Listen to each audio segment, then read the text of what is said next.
この番組はご覧のスポンサーの提供でお送りします。Alrighty, welcome everyone. I'm Teeaboo and I am here for Fire Force, episode 17. Before we get into this, I just want to say that for the last, for pretty much the entirety of Fire Force's runtime, it's been kind of a weird roller coaster going from just barely watchable to genuinely interesting in sort of just the right balance to keep me moderately invested. And in light of that, I found last week's episode to be a shockingly good one. Between the crazy, maniacal, twisty change of Giovanni being a total asshole, the interesting and potentially to be undercut betrayal by Lisa, the whole reveal of the Amaterasu key, and our boy Shinra getting his ass handed to him, there was a lot to love in the last episode. And I haven't even mentioned the whole donkey scenario thing, which was just awesome. Finally kind of hit a stride for me. I don't know if it's going to be able to keep it up, but I thought last week's episode of Fire Force was quite genuinely shockingly good, and I desperately hope that it can hold to that kind of a standard in future episodes. Now, I'm not expecting every comedic bit to land as well, for me at least, as the Arthur being on a donkey, looking all ridiculous, and finally realizing it. And I'm not expecting every dramatic moment to necessarily land as well as Giovanni beating the absolute ever-loving shit out of Vulcan and all of his technology in the room after pinning his little boy companion friend to a wall with what seems to be a fatal wound. I'm not expecting it all to be that good, but if it can, I'm going to keep watching the show. So, with all of that being said, we got a few major plot points that sort of have to be resolved. Maybe not in this episode exactly, but that's probably where we're leaning to. The key. The key to Amaterasu. I don't know where it is, but I have a feeling it has to do with Vulcan. I have a feeling that it is somehow imbued into him or inside him or something. And that eventually this whole scenario will lead to Vulcan joining the Fire Force, because we see him in the matchbox in the beginning of the OP, which is a little bit spoilery, but that's okay. And thus them having control over the key. Lisa's betrayal. There's a lot of stuff in her expressions and just the way that she's shot in the last episode that sort of implies that for all of her seeming loyalty to the Evangelist and to Giovanni and all that jazz, she actually does have some sort of feelings for Vulcan and is trying really, really hard to suppress that and failing. Hopefully she fails. I mean, it would be nice if she did. It would also be really tropey, but that's sort of the way of Fire Force, so okay. Shinra being captured and potentially taken to meet his brother. I'm interested in seeing how that progresses. Giovanni working with the Evangelist while also being the captain of one of the squads and seemingly a major player in the Hyouka stuff. Interested in seeing where we go with that. Arthur, after having his entire expectations about himself shattered. Yeah, probably nothing going to change there. He's an idiot. Yeah, those are the things that I'm focused on. Most interested in any more information or details that we can get on this Amaterasu key thing, or anything about what powers Amaterasu, the perpetual power plant that's definitely not creepy or spooky or causing the world to fall apart. Interested in all of that stuff. Also interested in the little bits of lore / background / world building that we'll get in the beginning of the episode, I assume, since it's now been confirmed that they're going to do a little bit of different stuff each time. And also, thank you to those people who responded when I asked for comments mentioning like where in the manga those fell. Like, were they in the beginning of the volumes? If I recall correctly, people informed me that they were like a separate thing that was released later as like ending stuff that's being sort of folded into the story as we go along, which I think is kind of cool, and I think is a pretty good decision, besides just like straight adaptation, which is what most of Fire Forces seem to be. So, all of that in mind, let's go ahead and jump on into episode 17 of Fire Force and see if it can hold a candle to what we saw last time. Yeah. All right. I have the episode up and ready to go. It is at 0 seconds. There will be two versions of this reaction video. You can find a picture-in-picture version with the video up there, linked in the description. It won't have discussion at the end, so that'll be on the YouTube version. Mix and match as you see fit. And if you do want to watch the YouTube version and sync up the timer-based version up on YouTube with your own copy of Fire Force episode 17, you are welcome to do so. Just get your copy ready, because the beep beep timer to count you down will be coming at you right now.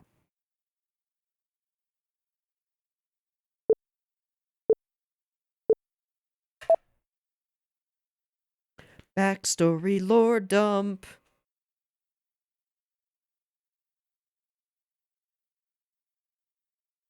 Colorful flames. Right. Right.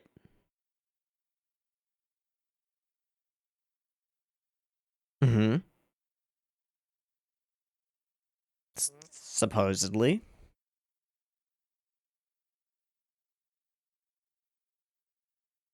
And that's it. That's all we get. That's not a lot. That's okay.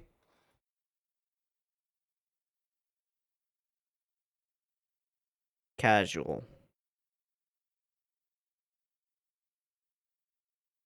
All right, Lisa. Time to do something.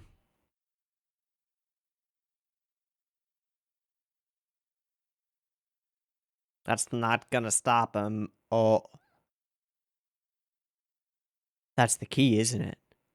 Oh, maybe it's not inside a Vulcan.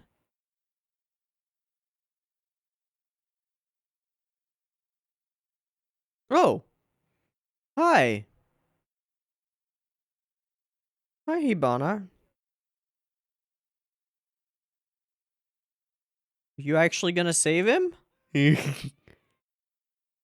Ah. Yes. Thank you. Not gonna take advantage of this situation?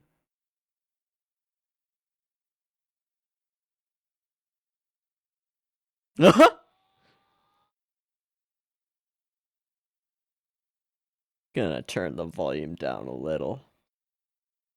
Probably. Yeah. Bad. Hey, a cut! Hey, a cut! Hey, a cut! It feels like episodes 1 through 3. Alright, it's a USB drive.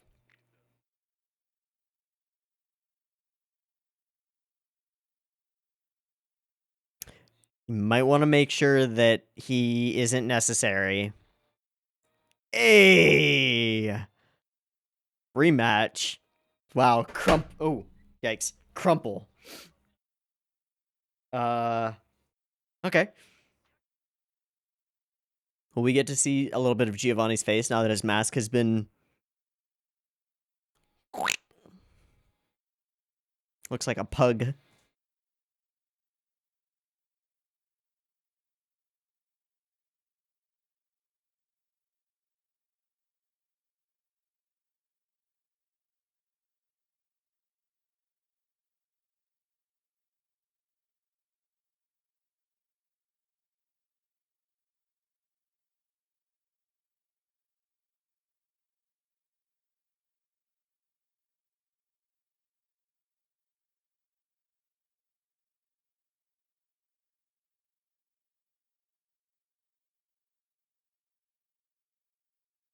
I like the song. I wonder if we're going to see more Jaganoto.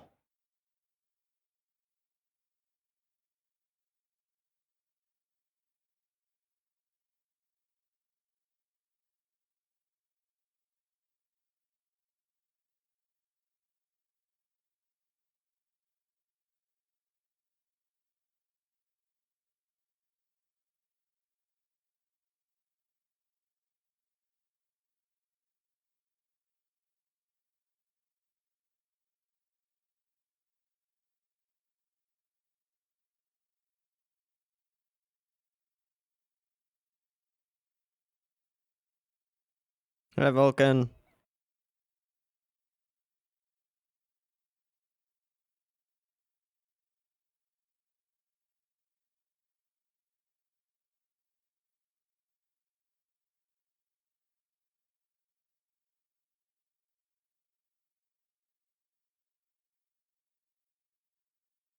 Oh, that's nice and creepy. Sort of Undertakering it. Oh! Well, guess we're not going to see his face.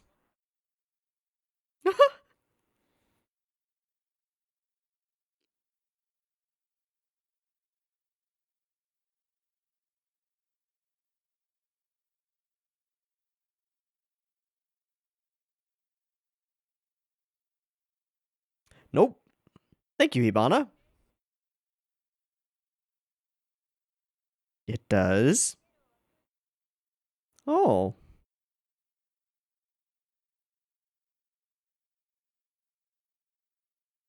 Oh, cool.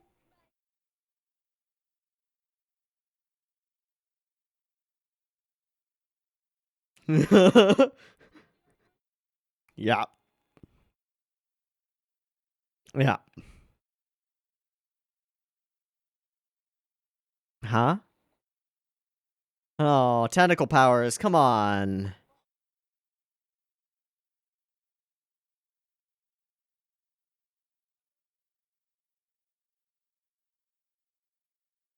Tentacle powers. Battle owie. Stop it. No. Our forest friends will come shooting out? Oh, that's a little change up. She has to hit the button now. The fuck?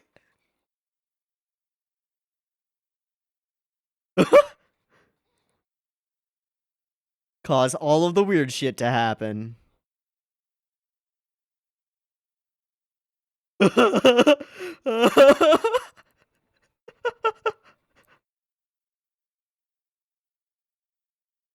What?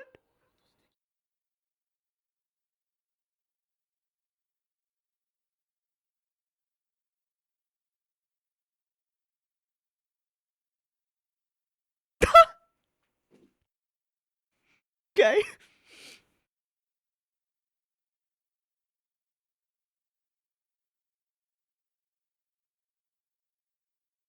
Good job, Iris. Cool burbling magma sounds.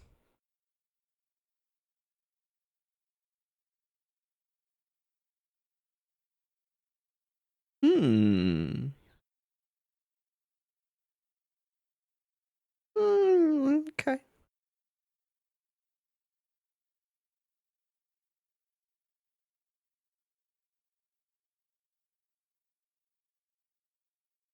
Okay.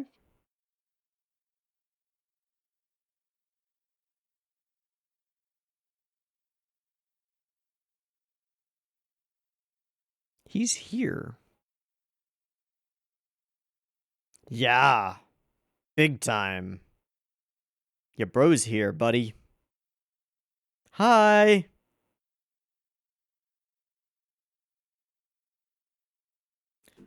Linked with me?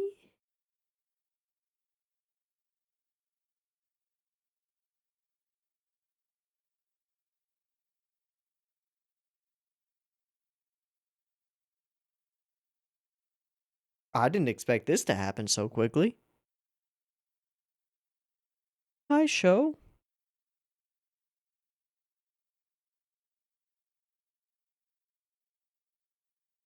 He's not your friend, buddy.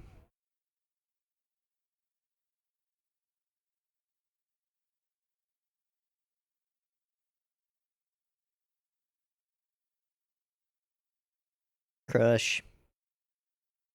Oh, Jesus.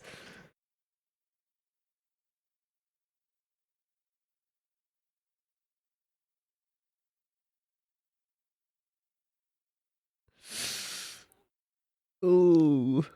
Uh. Ooh.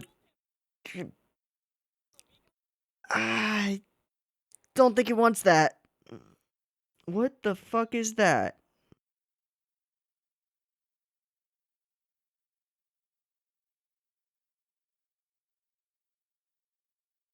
Did he just Zowworldo? We're getting inner monologue from show. Oh.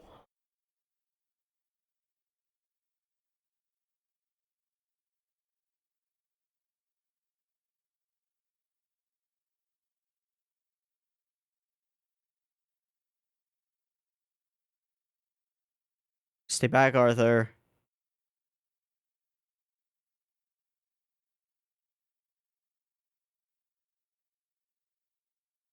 So he's just moving really fast.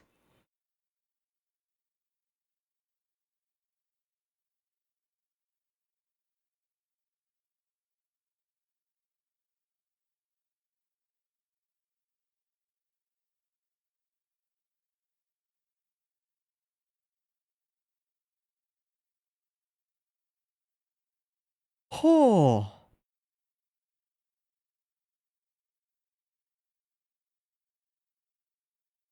Oh, that's a way to build a villain. Okay.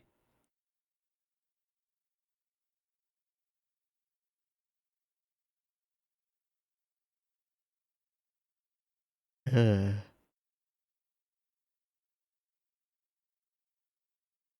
Joker?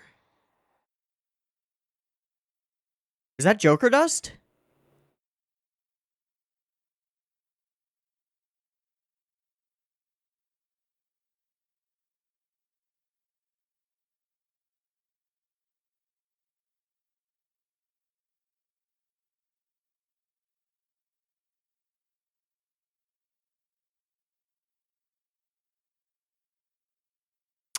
Back in the rain.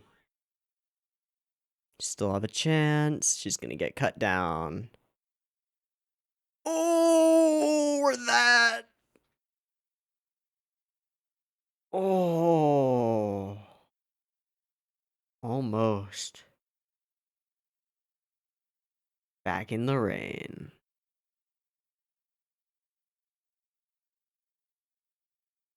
Alright. We gotta talk about this teleporting bullshit. Yeah. We see it in the OP, but Shinra does it. Joker!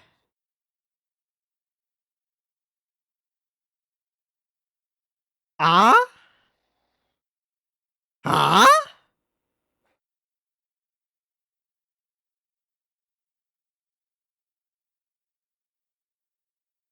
I don't think he wants that. You know a lot.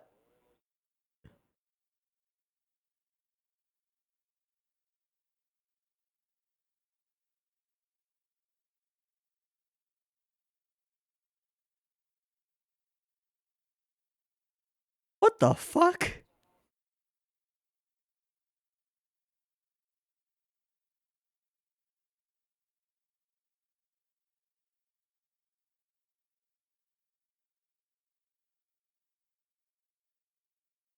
Rainy!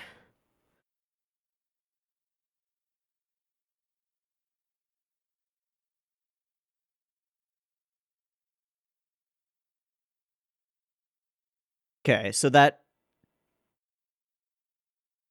almost cut through. So that was one of my guesses, was maybe Joker has an adult link, but nope.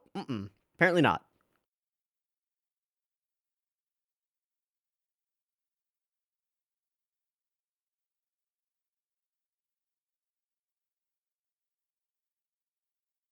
Okay.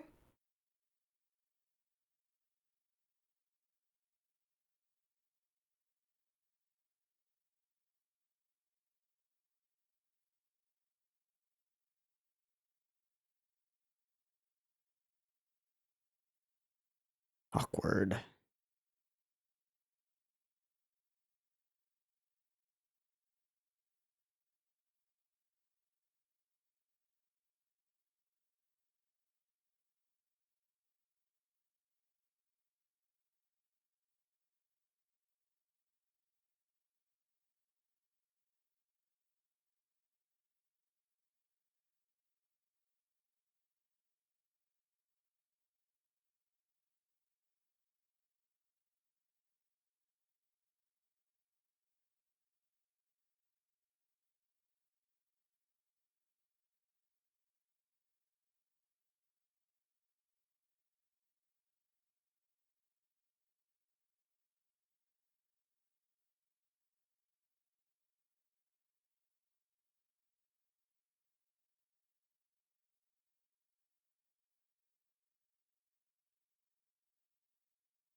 Hmm.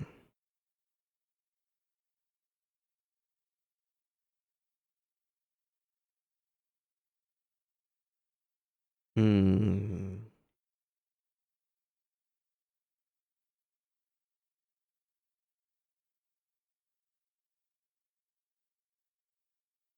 Yeah, how do you feel about that at the moment? Hmm. True.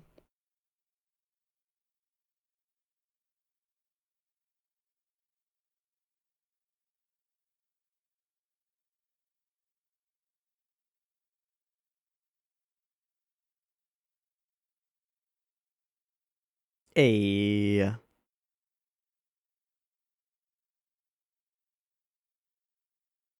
Yeah. Sure. Definitely not Coca-Cola.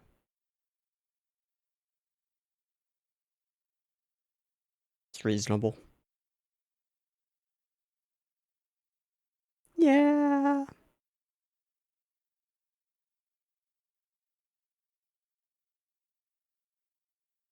That's like, yeah. It's your usual MO, Hibana.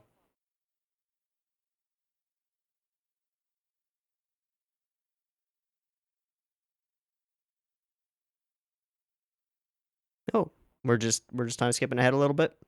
Cool. What was that place with the gear on the side? Nothing? Okay. Yep. Gonna have a tough time with that, buddy.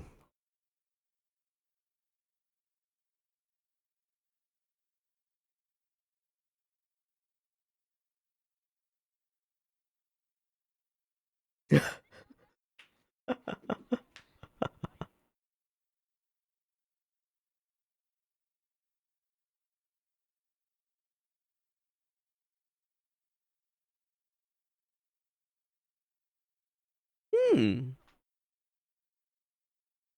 Mm-hmm.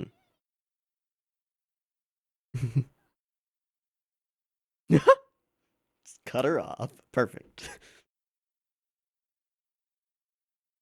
That's a big ass tamagoyaki. Really?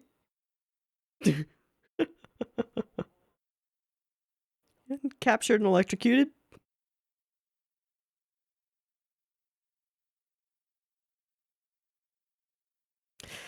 Welcome to the normal.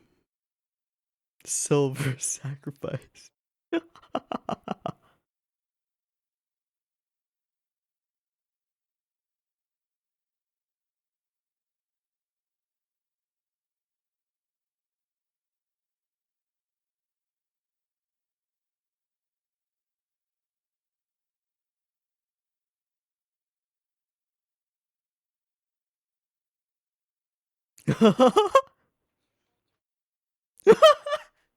Absolutely does.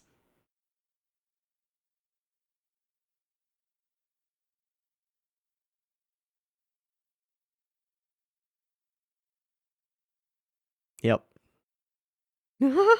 Wait, it's inactive? Was that the clothes fall off of her shrimp? Uh, it's inactive? Was that self-aware? That was self-aware. Huh. Huh.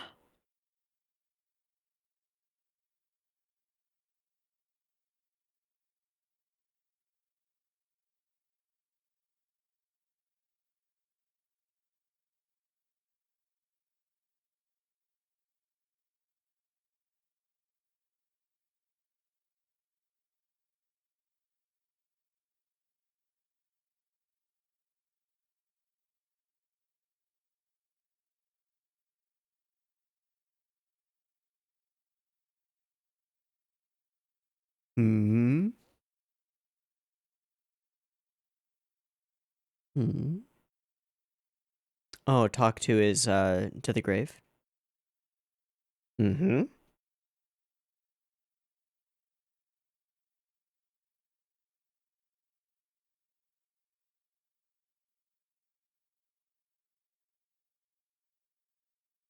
Mm.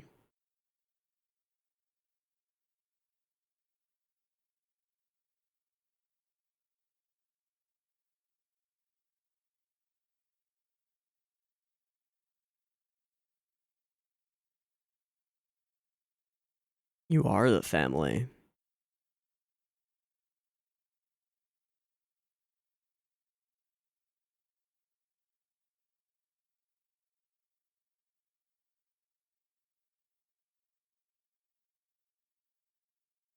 Bonds that cannot break. Right.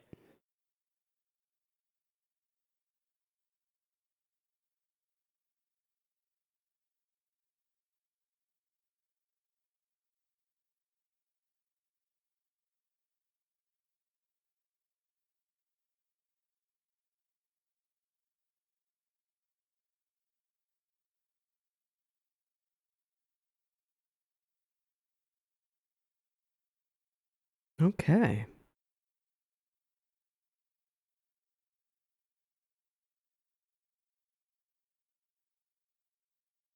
All right.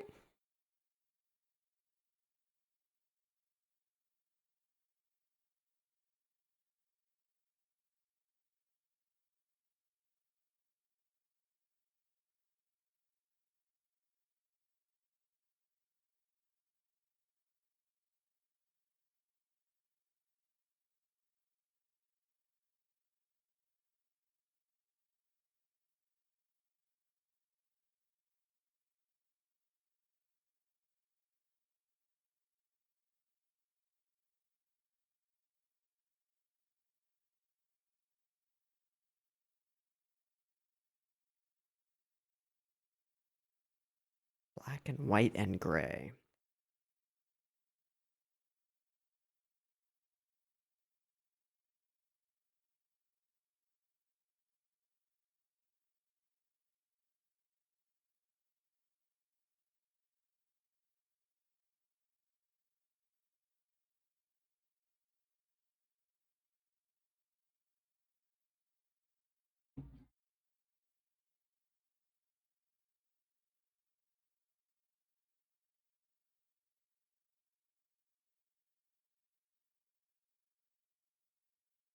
All right, Chikai. No, there's a. Oh, okay. Cool.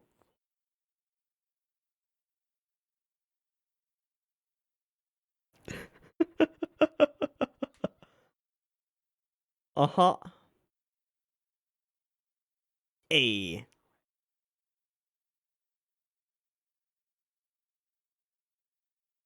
Yeah, a little metal.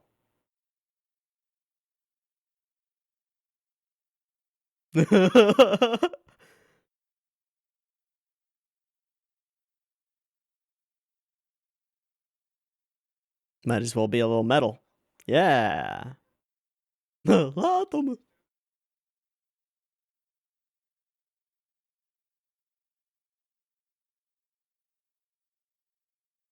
hey, Trio. What does your cardboard sign say? Oh, it's that.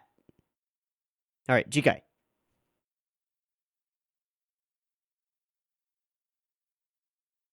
Hmm. Hmm. That sounds interesting. Something I haven't really thought about recently because it's been sort of just like something we take for granted about the show. It just works, you know. Okay. But where's the split? There's a distinct split in this episode, and it's when we start dinner. Right. Yeah, here-ish. Everything after here kind of goes downhill. Everything before here, I really enjoyed. Like, like really enjoyed. In the again kind of shockingly enjoyed it sense. A bit of shaftiness in some portions of this episode, and not just in like the character animation. Specifically, this shot. This shot is really reminiscent to me of a lot of shots in Monogatari. Just the use of silhouettes created by windows in a sunset sort of setting, with characters framed in the shadow thereof. It's kind of neat. It's also, I mean, really simple composition, but we've got this big line pointing toward our characters, and that's nice. And then this line to frame them. It's kind of, kind of good. Yeah, it's kind of good. And then there were some like good cuts in the beginning. We didn't really get much info in the like beginning thing. Like cultivated Amaterasu, and here we see it as a big nuclear-style looking containment facility power plant thing in the olden days. But we've seen that it's much more technologically advanced looking now. So that's neat and interesting. But cuts. Yeah. Once he arrives on the scene here, we get some cuts that are actually like really good and reminiscent to me of early Shinra stuff that we haven't seen for a while. Flipping around, flying through space, matching it up with the backgrounds. We got multiple layers of background going on here, which creates a weird effect and doesn't look so good when you're frame by framing it, but I didn't notice it while I was actually watching through it, so it's okay. Oh yeah, look at that. That actually looks really good at full speed.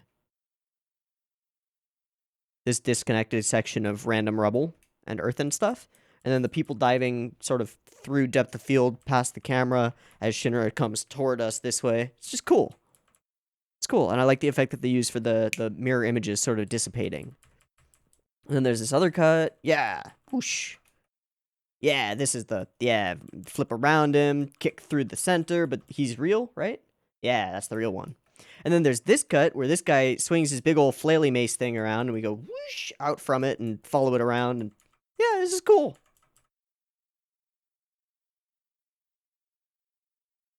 And then that, as he swings by the camera, very reminiscent of episode 1 stuff. This is nice. We haven't seen this kind of stuff for a little while. It's nice to have some what I would genuinely call Saga going on here. It's cool. OP, the song is growing on me. Visuals, not so much. However, there was one thing that I wanted to look at in the visuals, which is, during their fight, Shinra glitches and kind of teleports at one point. I don't remember where it is. I think it's right here. Yeah? Maybe? Yeah. Glitch. Which we've seen on his leg things. Glitch disappears, teleports. Is that what Sho is doing? Has he not awakened the powers of his Adola Basto? Maybe. I don't know. I mean, what we've seen so far is when he Adola bursts, it's just lots and lots of power. And these sort of scythe-like flame things that come out of his feet. Is there more to it? Shonen logic would say yes, there's probably more to it. And there's probably some kind of teleportation ability involved. And since they're brothers, shonen logic is that they have some kind of relation in their traits or quirks or whatever, you know? Oh, hey, and then there's actually meaning to that moment where we see the feathers falling from the sky. It's also kind of reminiscent of Hibana's thing with the sakura blossoms falling from the sky and the flowers and stuff. Wonder if they're related in any way. Not, like, as characters related familially, but if there are relations between the way that their abilities work. Don't know. Okay, this moment. Just goofy. Kind of like it, though. It's good goofy. Hibana arrives, says some stuff that's actually kind of makes sense scientifically about changing the heat, just overwhelming it with heat so that the essentially mirages don't work. It's kind of cool. Tentacle powers? Fucking bullshit. Fuck you, Alawi. And then creepy monster things. Animals. Where do we see the like deer that licks his face and humps his shoulder? Yep, that is exactly what it's doing.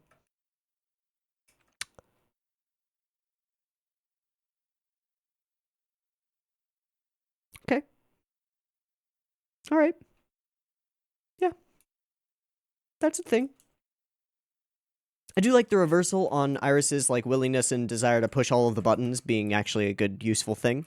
The machines create a magnetic field. I guess they are seemingly electrically charged, so I guess that makes sense. Makes enough sense, anyway.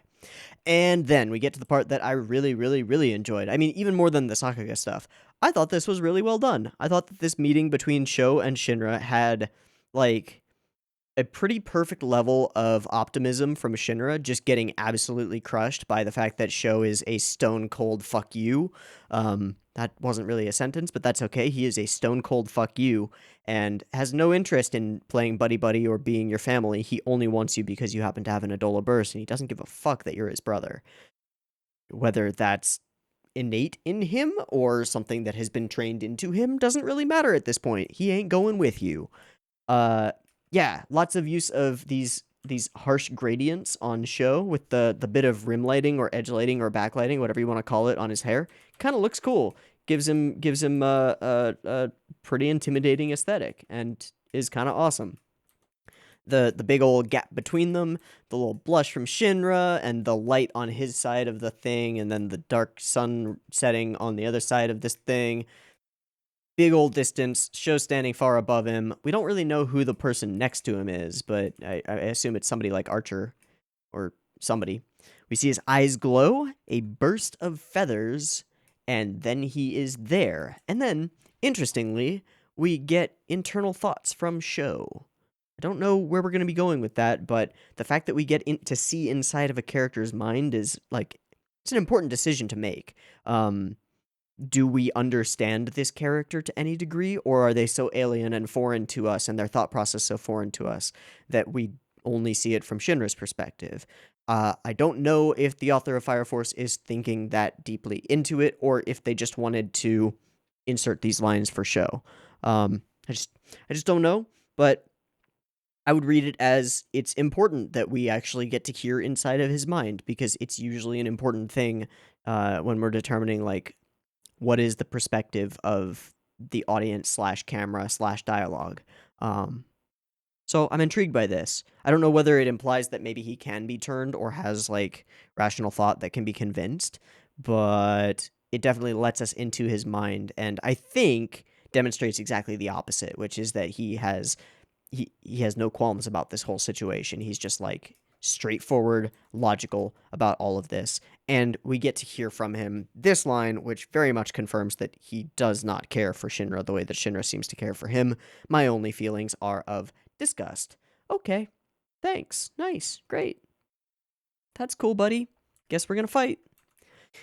And he continues teleporting and being real fast. And then when Arthur attacks, we get this. We see it in slow-mo with the feathers coming out of it, and we see Arthur's eyes taken aback. Now, we know that Arthur is, like, super athletic and physically capable, so is that why he was able to react, or is there something we don't know about this whole... Well, there's definitely a lot we don't know about this ability, so... hard to say at the moment. Okay, that's fine. He actually reacted, and then he bonks him with the backside of his blade. This is just nice and creepy. The little like bird teeth things that he has built into his mask are truly horrifying, and I would assume that they went and actually, like, looked that up, because the barbs going backward are, like, a thing, right? Those are a thing on bird tongues, right? Carnivorous bird tongues. Keratinized epithelium, and can be bifurcated. No? Okay. Barbs, bird mouth. Huh. Oh, yeah. Yeah. Backward-facing barbs. For sure. And along the throat, they have those too. Ugh, that's nice and creepy. Yeah, if you want something weird to look at, Google something about barbs in birds' mouths. They're solidly pretty freaky.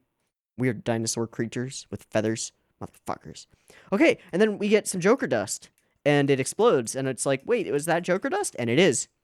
I really like the execution of this scene as well. Oh, and something I didn't mention about the whole thing, and it's throughout, really, is in a lot of these scenes, when there's not a lot of action going on, like here, yeah. I think there's some here. Yeah, this sort of like ever-present, almost staticky, white noisy stuff that's going on in the background. I think it really adds to the tension building, as does centering the camera on Sho as he walks away from above. We sort of, like, follow him with it and pass through everything. I really like this shot. It's not, like, the most creative thing I've ever seen, but it works really well for building him up. And also, like, for a character of such small physical stature compared to everyone else, a lot of these things help build him up as a genuine threat, which he most definitely is. Okay, and then we have this moment, which I thought was really well done. We get the flash from Lisa of the rain from above, and him as potentially a solution for that, reaches out, and I fully expected her to be shot down in this moment as she reaches out and thus prevent her from like gaining any kind of redemption-y thing, but not by her own choice. Nope, it's by her own choice. She just withholds her hand. She almost reaches out and then doesn't, which is in line with the rest of her character that we've seen so far, which is fine. Yeah, I like that. It means that Vulcan has, at least in his head, he has another chance with Lisa, even if Shinra doesn't have a chance with Sho. It's kind of interesting. All right, and then pop, pip, pop, boom, he just appears, and then there's some cool Sakugaki from from Joker's arrival, which is real weird, and I don't know how it works, and what the fuck is Joker even, because that has his face on it, which kind of reminds me of, like, the author's propensity in Soul Eater for having weapons with faces and stuff. Joker gives me the most Soul Eater-y vibe out of any character that we have so far in this show. But there's some more cool fighting stuff, and oh, it's with the card that he chips his blade. All right, I missed that. And then the waves of force off of them. So he is a pretty even-seeming match for Joker. And then there's this thing, which just sort of demonstrates to us that we as the audience / for Shinra surrogate, or from the perspective of all the characters that we actually have a relationship with, none of them can actually tell what's actually happening in this fight. It just looks like crazy smackety boomby boom boom bang pow Dragon Ball style, right? It's a way of demonstrating that things are happening really fast without showing them, that sort of fills two purposes. One being you don't actually have to animate it, and two being it puts them on a level way above the characters that we know who can actually observe them. Because once the characters can actually observe them, then maybe we actually can see them. That would be cool. I hope that there's that much thought put into it, but I don't really know. Anyway, we get a little bit of standoff between these two. Joker then flees, and it's clear that he is definitely... They seem evenly matched. Both of them take a blow of some kind from the other. Chipped sword, cut thingy, which... sort of a tease a little bit, because there's something weird about Joker's left eye, right? Yeah, his left eye, and we don't know what it is. So it almost cuts through, but there's another layer beneath. Fix up you. He's grabbing a soda. Operating, and then there's this whole conversation with Vulcan.